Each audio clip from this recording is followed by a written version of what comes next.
নমস্কার, আমার চ্যানেলে সবাইকে স্বাগতম। যারা বরাবরই ভিডিও দেখো তাদেরকে অসংখ্য ধন্যবাদ, এবং যারা নতুন আছো তাদেরকে অসংখ্য শুভেচ্ছা রইল তোমাদের তোমাদের পরবর্তী পরীক্ষার জন্যে। আজকে ভিডিওটি ক্লার্কশিপ মেন পরীক্ষা, ডেসক্রিপটিভ যে পরীক্ষা থাকে তার উপরে আজকে ভিডিওটি আলোচনা করব। ক্লার্কশিপের ডেসক্রিপটিভ কী কী বিষয়ের উপর থাকবে সেটি আলোচনা করব। প্রথমে বলে রাখি, ক্লার্কশিপ ডেসক্রিপটিভ যে মেন পরীক্ষা হয় সেখানে দুটি বিষয় থাকছে। একটি থাকছে ইংলিশের ওপরে, আর একটি থাকছে বেঙ্গলি বা যাদের হিন্দি, উর্দু, নেপালি, সাঁওতালি থাকছে তাদের এই পেপারটি। তবে বেশিরভাগ ক্ষেত্রে এখানে বেঙ্গলি থাকে। তাহলে ইংলিশ এবং বেঙ্গলি এই দুটো প্রত্যেকটাতেই ইংলিশে 50 নম্বর থাকছে, বেঙ্গলিতে 50 নম্বর থাকছে। টোটাল 100 নম্বরের প্রশ্ন হয় এবং 1 ঘন্টা টাইম থাকে। এখানে সময়টা খুবই ফ্যাক্ট হয়ে থাকে, ঠিক আছে। যাদের রাইটিং স্পিড খুবই ভালো তাদের তো ঠিক আছে, কিন্তু যাদের রাইটিং স্পিড অতটা ভালো নয় তাদের ক্ষেত্রে একটু কষ্টের, একটু চাপের ব্যাপার হয়ে যায়। তো আমি বলবো তোমরা অনেক আগে থেকে এর জন্য ডেসক্রিপটিভ পেপারের জন্য প্র্যাকটিস করতে থাকো এবং রেগুলার লিখতে থাকো, ঠিক আছে। যেটি পড়বে সেগুলো রেগুলার লিখতে থাকো, সে ইংলিশ হোক বা বাংলা হোক। এবার একটু ডিটেলসে দেখে নেওয়া যাক যে ইংলিশের ওপরে ইংলিশ যে 50 নম্বর থাকছে এবং বেঙ্গলি যে 50 নম্বর থাকছে, সেখানে ইংলিশ 50-এর ওপরে কী কী বিষয় আসে। প্রত্যেকটাতে বলে রাখি, ইংলিশ হোক বা বেঙ্গলি হোক, এই 50 নম্বরে 3টি করে টপিক থাকে, 3টি। প্রথম কী থাকছে, সামারি বা precis of A pros passage. একটা প্যাসেজ দিয়ে দেবে, সেটাকে তোমার সামারি লিখতে হবে। এটি থাকছে 15 নম্বরের। এরপরে drafting of a report in English from points আর ম্যাটেরিয়াল সাপ্লাইড। তোমাকে কিছু পয়েন্টস অথবা কিছু ম্যাটেরিয়াল দিয়ে দেবে, সেখান থেকে সেটিকে নিয়ে তোমাকে একটি রিপোর্ট লিখতে হবে। এটিও 15 নম্বর থাকবে এবং এই রিপোর্টের দুটি অপশন থাকে। প্রথমে যেটা সামারি বা থিসিস থাকছে, সংক্ষিপ্তসার, সেটাতে কিন্তু কোনো অপশন থাকবে না, সেটা একটাই দেবে, একটাই করতে হবে। এবং দ্বিতীয়তে যে রিপোর্ট থাকবে, সেই রিপোর্টে দুটি অপশন দেওয়া থাকবে, দুটির মধ্যে একটা করতে হবে। এটা তোমাদের খুবই একটা ভালো দিক, অনেকে সুবিধা হবে এটাতে। এবং 3 নম্বরে 20 নম্বর থাকছে translation from Bengali into English.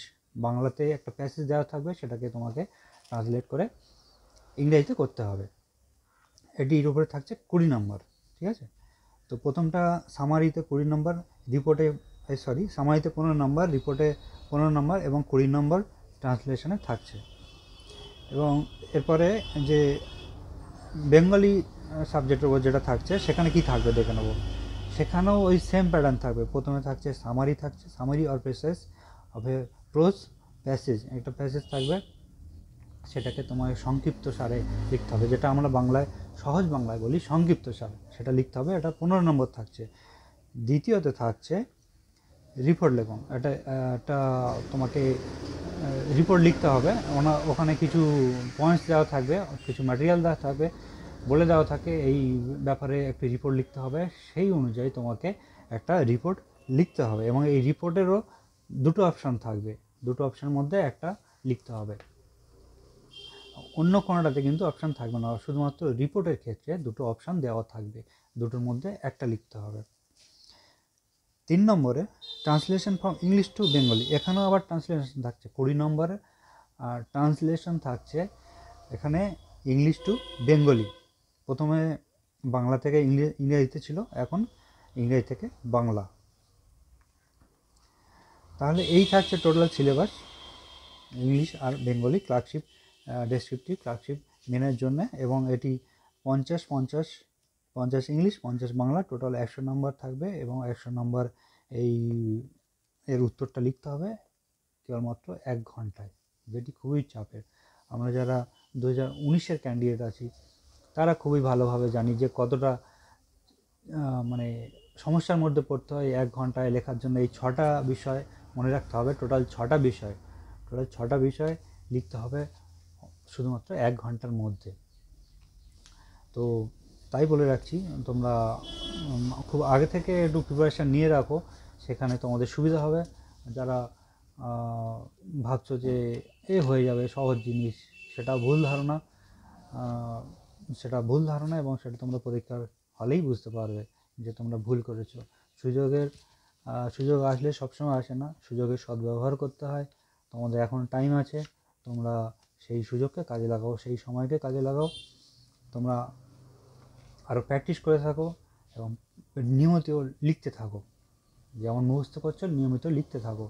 এবার না লিখলে কিন্তু তোমরা টাইম ম্যানেজমেন্ট করতে পারবে না। টাইম ম্যানেজমেন্ট একটা বড় ফ্যাক্ট হয়ে থাকে। তো আজকে ভিডিওটি এই পর্যন্ত। পরবর্তী ভিডিওতে আরও নতুন কিছু নিয়ে আসবো। ধন্যবাদ।